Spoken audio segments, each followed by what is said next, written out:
Arestado na rin ang iba pang kapwa-akusado ni dating Senador Bong Revilla, kabilang ang mga dating DPWH engineer na sina Bryce Hernandez at JP Mendoza. Sa ngayon, isa na lang ang kanilang tinutugis. At live mula sa Quezon City, nasa frontline ng balitang yan si JC Cosico. JC, nasa na ngayon ang mga kapwa-akusado ni dating Senador Bong Revilla?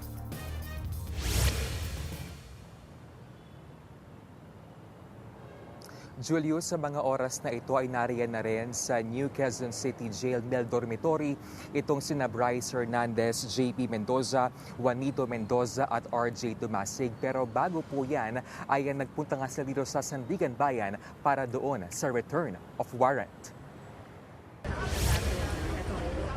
Bantay sarado ng mga tauhan ng National Bureau of Investigation ang mga kapwa-akusado ni dating Senador Bong Revilla nang dumating sila sa Sandigan Bayan.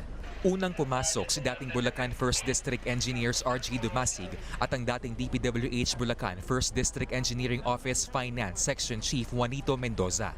Sinundan sila nila Bryce Hernandez at JP Mendoza na parehong mga dating Bulacan 1st District Engineers. Kabilang sila sa 7 individual na pinaaresto ng Sandigan Bayan dahil sa kasong malversation kaugnay ng 92.8 million pesos Ghost Flood Control Project sa Pandi, Bulacan.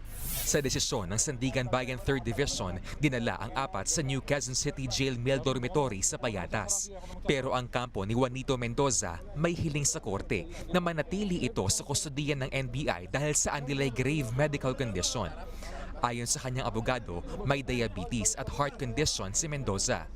Agad inaresto kahapon sina Hernandez at Mendoza na nakadetene sa Senado simula pa noong nakaraang taon matapos ma-cite in contempt mula sa pagdinig ng Senate Blue Ribbon Committee. Voluntaryo namang sumuko sina Dumasig at Juanito Mendoza sa NBI. Sumailalim din sila sa booking procedure ng NBI at pansamantalang dinala sa NBI Detention Facility. Ang pinakahuli sa mga naaresto ang dating cashier ng DPWH Bulacan 1st District Engineering Office na si Cristina May Pineda na sa Sagada Mountain Province umano natuntun. Sa 7 akusado, tanging si Emelita Huwat na dati ring DPWH engineer ang tinutugis.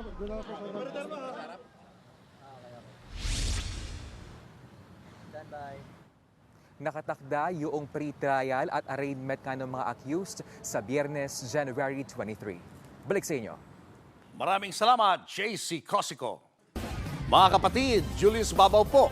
Para sa komprehensibo at makabuluhang balitaan at talakayan, mag-follow at mag-subscribe na sa social media pages ng News 5.